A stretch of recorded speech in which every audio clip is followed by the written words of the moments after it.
मूर्ख मित्र, बहुत समय पहले की बात है। एक राज्य में एक राजा का राज था। एक दिन उसके दरबार में एक मदारी एक बंदर लेकर आया।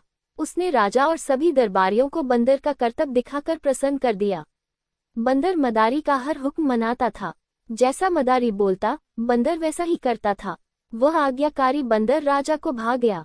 उसने अच्छी कीमत देकर मदारी से वो बंदर खरीद लिया।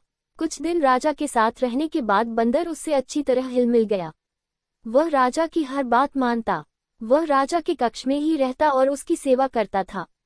राजा भी बंदर की स्वामी भक्ति देख बड़ा खुश था।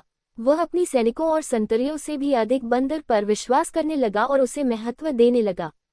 सैनिकों को ये बात बुरी लगती थी, किंतु वे राजा के समक्ष कुछ कह नहीं पाते थे। एक दोपहर की बात है। राजा अपने शयन कक्ष में आराम कर रहा था। बंदर पास ही खड़ा पंखा झल रहा था।